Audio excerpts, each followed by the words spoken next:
Nakon dužeg kišnog razdoblja važno je zaštititi biljke od oboljenja, nametnika i ojačati ih kako bi nastavile sa razvojem te bile zdrave.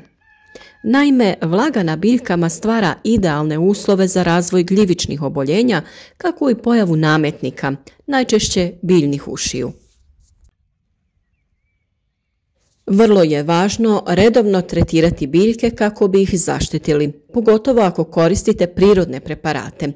Njih treba koristiti redovno i učestalo, najbolje preventivno, a obavezno nakon svakog kišnog razdoblja. Najveći neprijatelj biljaka su kiša, magla i zahlađenje, a još veći problem je ako nakon kišnog razdoblja naglo ugrije sunce i poraste temperatura zraka. Pad temperature, visoka vlaga i jutarnja magla mogu dovesti do pojave plamenjače i drugih oboljenja i štetnika. Ukoliko se budete držali nekoliko pravila za oporavak vaših biljaka, spriječit ćete daljnju zarazu. Upravo je to tema današnjeg videa. A za još korisnih savjeta o uzgoju voća i povrća, njihovoj zaštiti i prihrani, zapratite naš kanal i uživajte u obilju zdravih plodova u vašem vrtu. Kiša koja nam je stigla proteklih dana, a ponegdje će padati i u sljedećim danima, donijela je osvježenje kako za ljude, tako i za biljke, što je u jednu ruku dobro, pogotovo za tek presađene biljke kako ih ne bi pržilo jako sunce. No, pad temperature, visoka vlaga i jutarnja magla mogu dovesti do pojave raznih bolesti, što nikako ne ide na ruku vrtlarima i uzgajivačima voća i povrća. Prvi simptom plamenjače je pahuljasta ili brašnasta gljivica koja se razvija sa donje strane listova plodonosnog povrća. Na njegovoj gornjoj strani pak javljaju se žute ili smeđe mrlje. Stariji listovi su obično najjače zahvaćeni. Biljka pod njenim utjecajem postaje kržljava i osjetljiva na sekundarne infekcije, kao što je primjerice siva plijesan. Optimalna temperatura za razvoj plamenjače je oko 20 stepeni, te visoka vlažnost zraka. Ako ju primijetite, prvo što trebate uraditi jeste ukloniti oštećeno lišće te ga iznesite iz vrta kako se bolest ne bi širila dalje. A prvo i osnovno što je potrebno jeste da prihranite vaše biljke. U ovoj situaciji najvažnije je ojačati biljke kako bi mogle izdržati i premostiti ovo stresno razdoblje, jer uskoro nas ponovo očekuju visoke temperature i sušno razdoblje.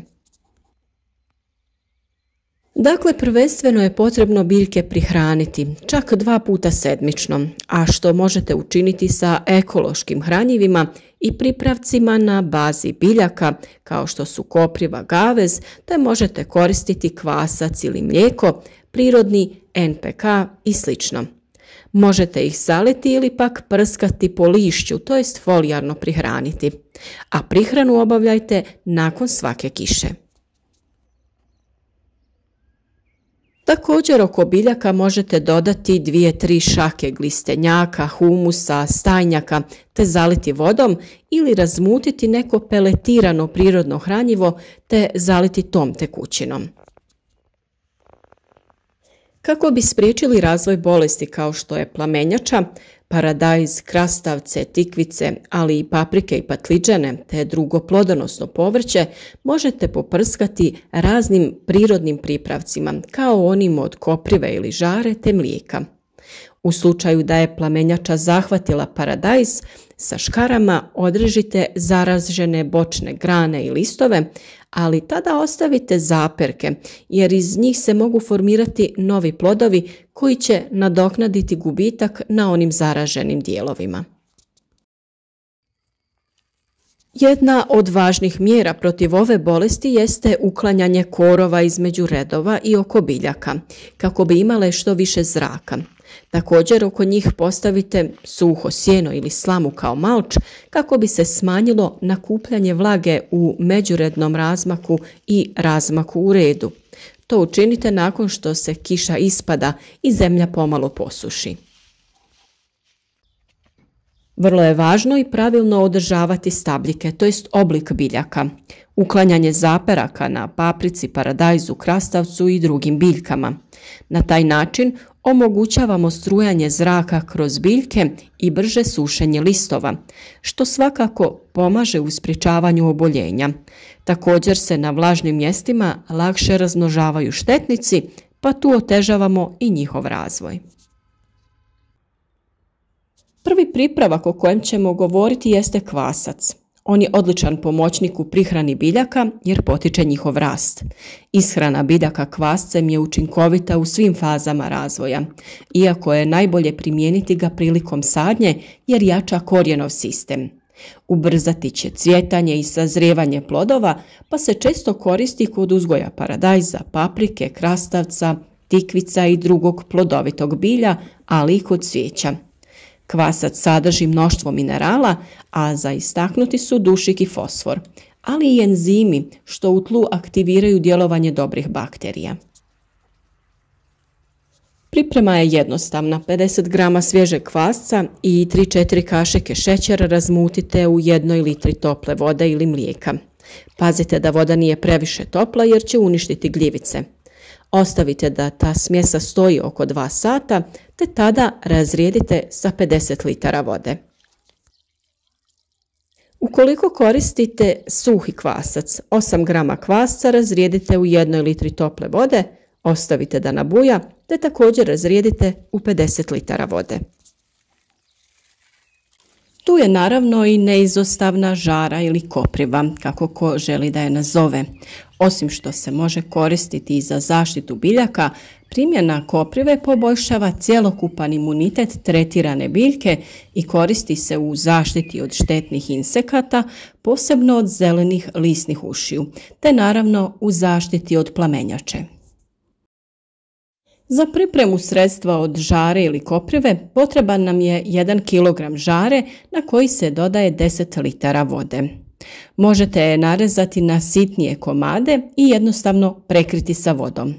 Nakon 24 sata žareće tvari iz koprive se razgrađuju i zbog toga se insekticid koristi nakon 12 do 24 sata od potapanja biljke. Ukoliko ostavite da stoji duže, tada više nije pogodna za tretiranje protiv nametnika, nego samo kao prihrana. Nakon 12 do 24 sata potrebno je procijediti ovu otopinu i nerazrijeđenu možete odmah koristiti kao insekticid na vašim biljkama. Ostatak tekućine spremite na tamno i hladno mjesto te koristite redovno barem jednom sedmično. Za sredstvo za zaštitu od oboljenja poput plamenjače upotrijebite 1 kg koprive bez korijena i potopite u 10 litara vode. Ostavite neka stoji 10 do 15 dana u sjeni, najbolje na oko 18 stepeni Celzijusa. Promješajte svaki dan, a otopina će se zgušnjavati i promijeniti boju u smeđu.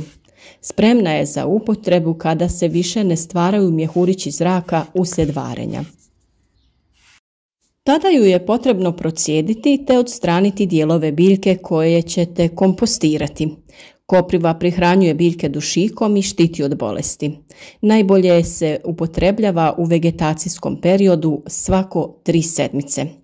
Fermentiranu otopinu skladištite na sjenovitom mjestu u zatvorenoj posudi do 12 mjeseci. Razrijedite ju u odnosu 1:10 kada zalijevate zemljište i kada koprivu koristite kao hranjivo, a razrijedite u odnosu 1:50 kada vršite folijarnu prihranu biljaka, to jest prskate preko lista. Sa druge strane, soda bikarbona je još jedan siguran i učinkovit prirodni pripravak koji se može uspješno koristiti u vrtu za borbu protiv određenih štetnika, bolesti i korova. Ne šteti ljudima, biljkama, biljnim proizvodima i korisnim insektima, uključujući i pčele. Naime, soda bikarbona je potpuno prirodan spoj od kojeg se mogu pripremiti prirodna sredstva za zaštitu biljaka. Koristi se u zaštiti povrća, voća i cvijeća od štetnika poput stjenica, crvenog pauka, puževa, lisnih ušiju i bolesti kao što su pepelnica, plamenjača, antraknoza i crna pjegavost. Najjednostavnije sredstvo koje lako sami možete napraviti jeste da 50 grama sode bikarbone rastopite u 10 litara vode. Prskanje takvom otopinom se preporučuje svakih 7 dana, posebno nakon kiše jer vlaga pogoduje razvoju gljivičnih bolesti. Pripravak u kombinaciji sa mlijekom pravi se tako da se u 1 litru mlijeka doda 1 velika kašika sode te umješa u 10 litara vode. Ako primijetite tragove plamenjače na biljkama, reagujte odmah, jer će se u suprotnom bolest vrlo brzo širiti. Ovo sredstvo djelotvorno je i kod plamenjače krompira, ali i protiv krompirove zlatice, jer one i njihove ličinke ne mogu probaviti mlijeko. Mlijeko djeluje zahvaljujući svojim antibiotskim svojstvima. Koristi se obično kravlje ili kozije mlijeko koje treba pomiješati sa vodom u omjeru 1:10, na primjer 1 decilitar mlijeka na 1 litru vode. Tom mješavinom poprskate listove sa svih strana, posebno odozdo, također jedanput u 7 dana. Mlijeko je inače odlično hranjivo za vaše biljke, pa ovom mješavinom svako toliko možete i zaliti vaše biljke u vrtu. Svakako je najbolje da probate nabaviti domaće svježe mlijeko, a kao zamjenu možete koristiti i svježe mlijeko iz trgovine, bitno je da nije termički obrađeno. U svim ovim preparatima imate i posebne video savjete gdje je sve detaljno objašnjeno kako da ih koristite i kako da ih pripremite, pa ih možete potražiti na našem kanalu. Ukoliko vam je ovaj video bio koristan i zanimljiv, podijelite ga i sa vašim prijateljima na društvenim mrežama. A svakako pratite redovno naš kanal jer svaki dan donosimo novi i zanimljiv savjet o uzgoju voća i povrća te različitih drugih biljaka.